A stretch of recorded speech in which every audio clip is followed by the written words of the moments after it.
A monk used to live in a village. Whenever he used to dance, it used to rain. So whenever the people of the village needed rain, they would go to the sage and request him to dance. And when he started dancing, it would definitely rain. किसी गांव में एक साधु रहा करता था। वो जब भी नाचता तो बारिश होती थी। अतः गांव के लोगों को जब भी बारिश की ज़रूरत होती थी तो वे साधु के पास जाते और उनसे अनुरोध करते कि वे नाचें, और जब वो नाचने लगता तो बारिश जरूर होती। After a few days, 4 boys came from the city to visit the village. When they came to know that it rained when a monk dances, they could not believe it. In the pride of urban education, he challenged the villagers that if we dance, then it will rain. कुछ दिनों बाद 4 लड़के शहर से गांव में घूमने आए। जब उन्हें यह बात मालूम हुई कि किसी साधु के नाचने से बारिश होती है तो उन्हें यकीन नहीं हुआ। शहरी पढ़ाई लिखाई के घमंड में उन्होंने गांव वालों को चुनौती दे दी कि हम भी नाचेंगे तो बारिश होगी। And if it did not happen because of our dancing, then it would not happen even because of that sadhu dance. Then what was the next day?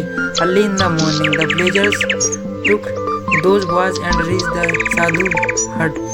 The whole thing was told to the monk. Then the boys started dancing. Half an hour passed and the first boy sat down dry, but the clouds were not visible. और अगर हमारे नाचने से नहीं हुई तो उस साधु के नाचने से भी नहीं होगी। फिर क्या था, अगले दिन सुबह सुबह ही गांव वाले उन लड़कों को लेकर साधु की कुटिया पर पहुंचे। साधु को सारी बात बताई गई। फिर लड़कों ने नाचना शुरू किया। आधे घंटे बीते और पहला लड़का थक कर बैठ गया, पर बादल नहीं दिखे। In some time the other one also did the same, and after an hour passed, the other 2 boys also sat down tired, but it did not rain. Now it was the sadhu turn. He started dancing. 1 hour passed.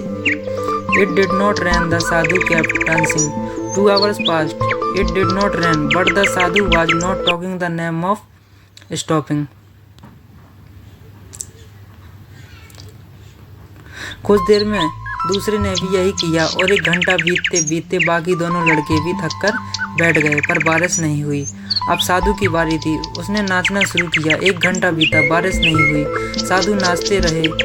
2 घंटा बीता, बारिश नहीं हुई, पर साधु तो रुकने का नाम ही नहीं ले रहा था। Slowly the evening started to set, and only then the thunder of the clouds was heard and it started raining heavily. The boys were stunned and immediately apologized to the monk and asked Baba, why did it happen that it did not rain because of our dancing and it did because of your dancing. धीरे धीरे शाम ढलने लगी कि तभी बादलों की गड़गड़ाहट सुनाई दी और जोरों की बारिश होने लगी। लड़के दंग रह गए और तुरंत साधु से क्षमा मांगी और पूछा, बाबा भला ऐसा क्यों हुआ कि हमारे नाचने से बारिश नहीं हुई और आपके नाचने से हो गई।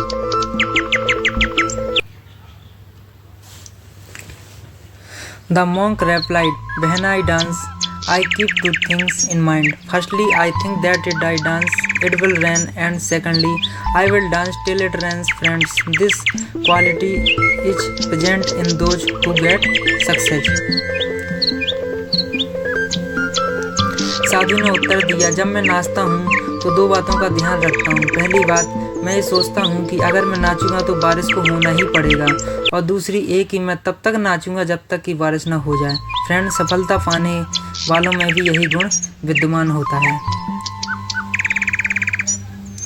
They are sure of being successful in whatever they do, and they do that thing until they are successful in it. Therefore, if we want to achieve success, then like that monk, we have to achieve our goal.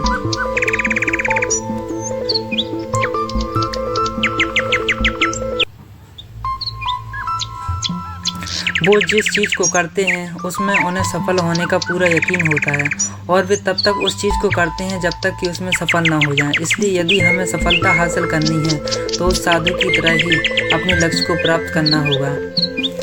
Friends, आप लोगों को हमारी ये story कैसी लगी आप हमें comment करके ज़रूर बताएं, और जिन लोगों ने हमारा चैनल अभी तक सब्सक्राइब नहीं किया वो हमारे चैनल को लाइक और सब्सक्राइब कर दें। दोस्तों, जय हिंद, जय भारत।